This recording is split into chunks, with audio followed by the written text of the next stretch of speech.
In today's video, I'm going to upscale this gorgeous Arum lily design by adding in this fantastic tropical orchid. If you want to learn how to go from something plain and simple to something a bit more elegant, then keep watching today's tutorial.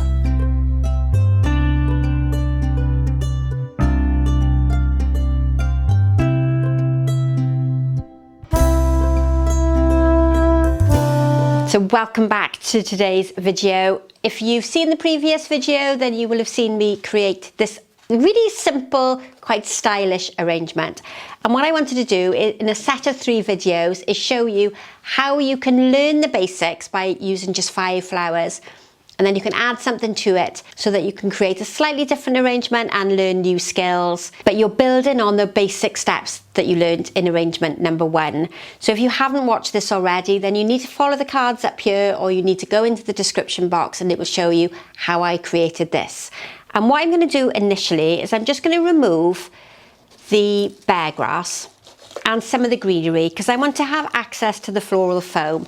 I'm not going to completely do this arrangement from the start because I want you to really see how the 2 designs connect together. So we're just going to clear out some of the greenery so I've got access to the floral foam. And what I've now achieved is that area of my floral foam is now more visible, so it'll be easier for me to place the flowers in. The other side of the arrangement, I'm not really going to change a great deal, but I started off this design right at the very beginning with 2 very obvious columns.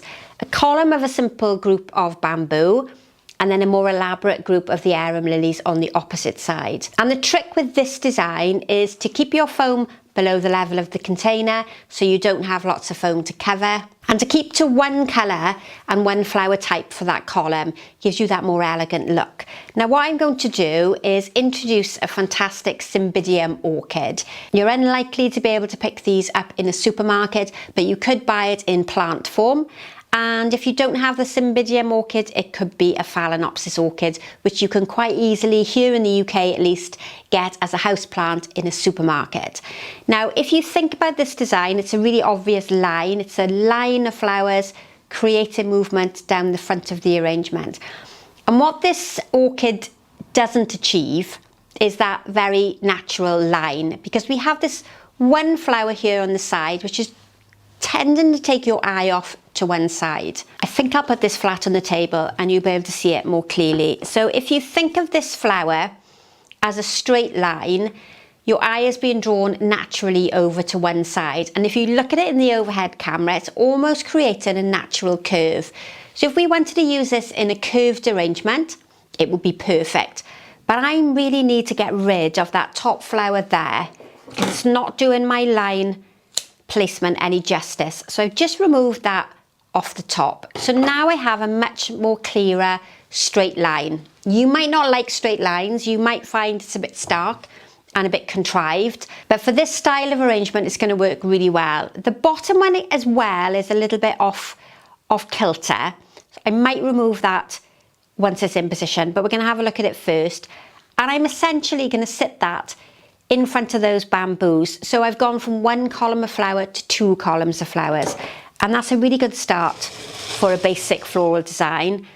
So I need to look at it from this position so I can get my nice stem there in on the one side. And what I'm thinking is the orchid head is too close. It's too compact alongside that arum lily and it's almost lost. So what I'm going to do is remove it and I'm going to place it back into one of the plastic orchid vials, which looks like this. So when you buy the orchid, it comes with a plastic vial on the bottom. You might have them in your store cupboard at home. I filled it right to the top, so there's plenty of water in it, and I'm going to sit that orchid back in the top and I'm going to position it so it almost looks like it's a continuation of that orchid down to the front. Now I've got to get this in the right place first time or I'm going to have a huge hole in my floral foam. Without the plastic tube, I haven't got enough height in it. I am aware that you're going to be able to see the plastic tube and it's going to be a bit ugly. But I'm hoping that when I reposition the foliage that I used at the very beginning, I'll be able to hide that. But that now has given me the continuation of the line that I need down towards the floral foam. And as long as you continue to check that there's water in that plastic vial, it's going to be really adequate. There are smaller versions of plastic vials. I don't have them in the studio today, they're out on a job, but I could have used a smaller one there instead. And with that one that I took off from the top, I can now add that right at the bottom, just to give a little bit of camouflage to that plastic vial, but also to bring the colour all the way down to the front. And then I've got two really clear columns. This is very similar to a basic parallel arrangement. So if you're learning floral design at college, this is a good example of two parallel groupings of flowers. And then because there's a bit of red, it's almost like a brownish burgundy red, I've tried to find something that's going to link with the colour in the middle. It could have been a red rose or a red carnation, but I have two types of greenery here in the studio that I think are going to work really well. The first one is a garden foliage, and probably if you've watched some videos from last year, you would have seen me use it. This is Cycas. Hopefully I've remembered the name properly. If not, I'll put it on the screen below. But it's a gorgeous, almost like heart-shaped leaf, and it picks up on the colour there so nicely. And it's really going to change the dynamic of the arrangement slightly, because we're introducing a completely different colour that we didn't use in that previous design. Now, I've used these many times. They last really well in foam. It looks a bit fragile, but it is a nice, strong, robust leaf. And I'm just going to do a little token grouping, so nothing too heavy, just alongside where those orchids are. So it really picks up on that darker colour towards the centre. And if you're not confident in working with different colours, just look at one of the flower types and you'll find inspiration within the flower type itself. If we look at the Arum lily, then the Arum lily has some green flashing on the back, so we know that we can link that really nicely with the green. So sometimes there are colour combinations in nature that we maybe aren't paying enough attention to. I don't necessarily have to match it on the opposite side with the same colour, because that then tends to make the design quite traditional.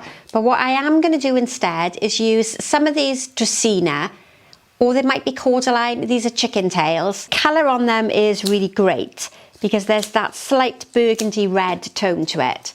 And with just three of these on the opposite side, I'm going to link the colours together. So we don't have to do that traditional placement where everything is identical on either side. We can really introduce contrasting foliages that have different shapes, different colours and different textures. Again, if you're a traditional arranger, you might be a bit concerned about the gap here at the back, but that negative space, that open space, is important in modern designs because it allows you to be able to see all of the flowers and really identify what they are. What you don't want to do necessarily is completely fill in the back, because then the design becomes a little overfilled and a bit messy.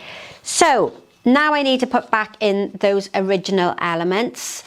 Do I need another leaf on that side? No, I don't think I do.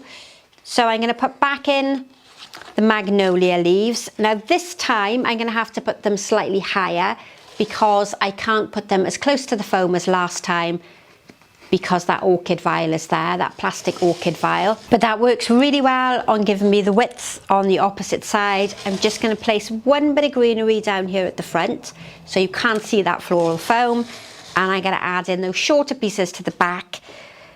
And I mustn't forget that I had those lovely lengths of bear grass that I need to add in too. So the wired edge is going to be placed into the foam at the front.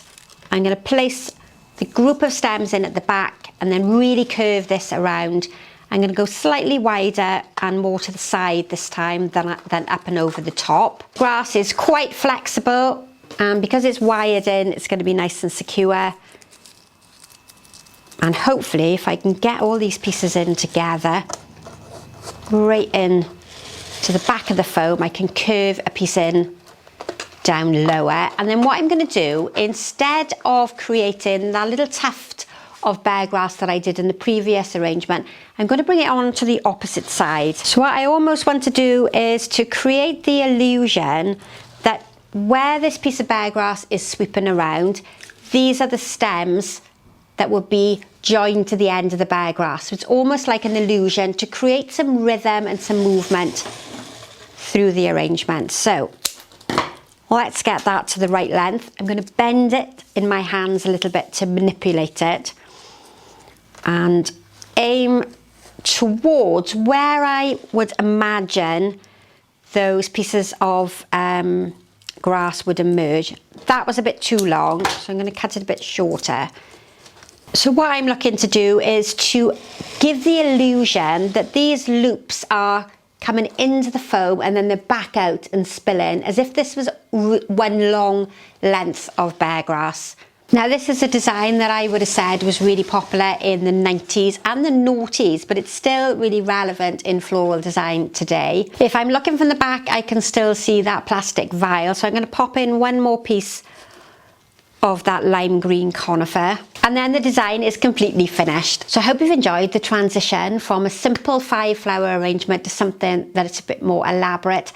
There's going to be a third design to come in this series, which will come in a couple of weeks' time. And if you want to get a notification of when that video is uploaded, then hit the notification bell. And of course, please subscribe. It's really important that you subscribe, because that's how other people find us and how this channel grows and how I can keep producing free videos for you. Stick to the end if you want to see close-ups, and I'll see you next time for another brand new tutorial. Bye for now.